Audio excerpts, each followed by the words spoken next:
Hey everyone, welcome back to another video. You guys, I got to spend the entire weekend with my mother-in-law.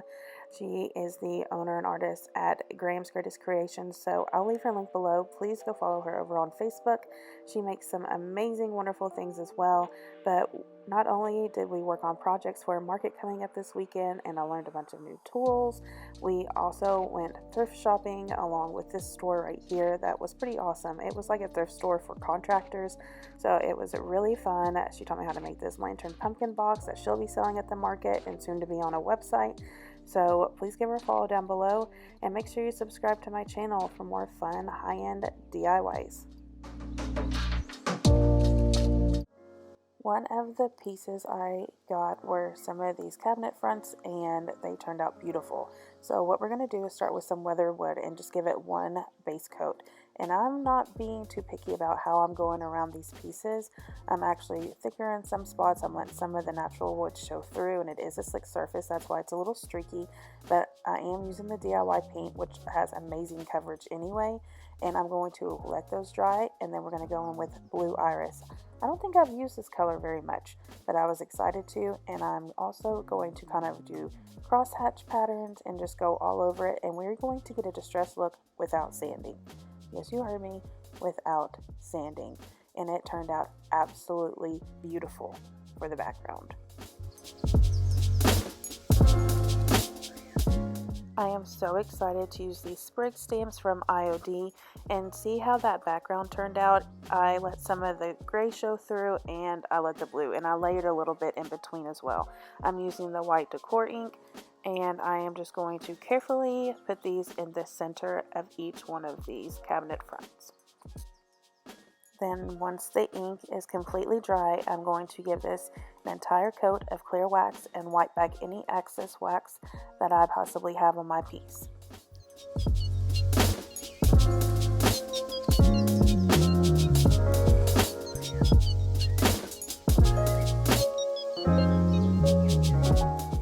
Here I'm showing you the difference between a wax piece and unwaxed piece with DIY paint.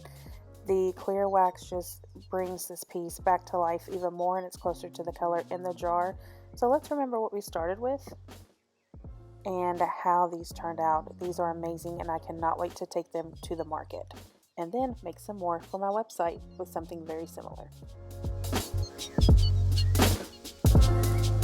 Alright friends, I'm excited about this next project. It's pretty easy, but I scored these awesome black walnut slabs from a wonderful place in Nicholasville, Kentucky. I'll leave their information below. Here's my husband Ryan. I still didn't get his full face. You all, we have got to get him on camera. And if you comment down below with enough comments, we could be able to get him on camera or on a live. But he and his friend cut it down for me, then we squared it up at my mother-in-law's house, and we're just going to make a simple rustic tray. I got these handles from Menards when I was with my mother-in-law, and I am in love with how this turns out. I can't wait to show you. Whenever you're sanding walnut, please make sure you're wearing a mask. You should anyway, but the sanding particles are so fine, and you do not want this in your lungs.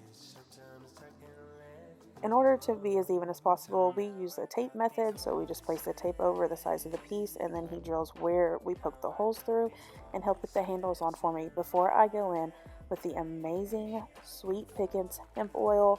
And you guys, it just richens up this piece so much. I think natural wood pieces such as this bring such charm and elegance to a space, and it's so timeless.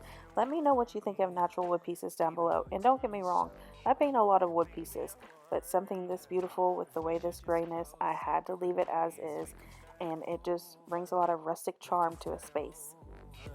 Trying not to let my feelings get to me. Sometimes I can't let them go. So now I got these voices. Now I got these voices in my head, baby. I can focus.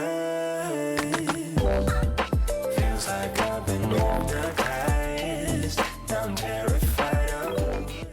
To see how this started off with this huge slab and now how beautiful it is, especially with the hemp oil, I am just in awe of how this wood grain looks.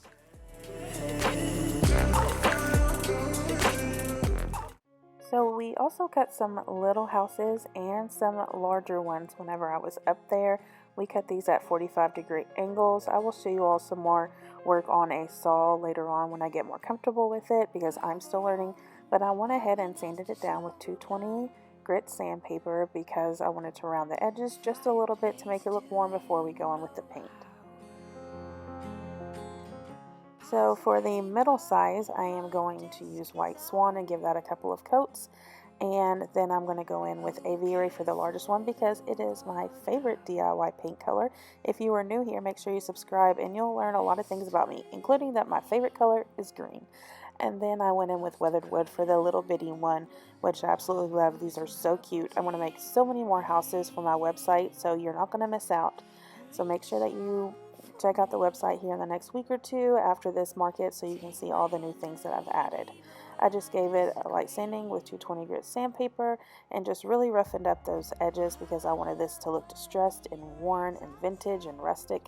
I took some natural jute along with a cream baker's twine and just went and wrapped it all the way around, crisscrossing as I did, and then added some cute beads to the end with some lamb's ear, and then we'll get our final results. Who cared for the world now? Rest with me, close the curtains, brew some herbal tea, reach out for me, take my hand and lead even when I disagree.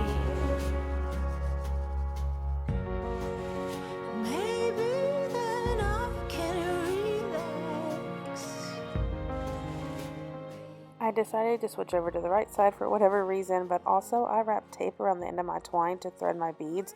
It makes it so much easier and faster, so that's a quick tip for you if you've never tried it before.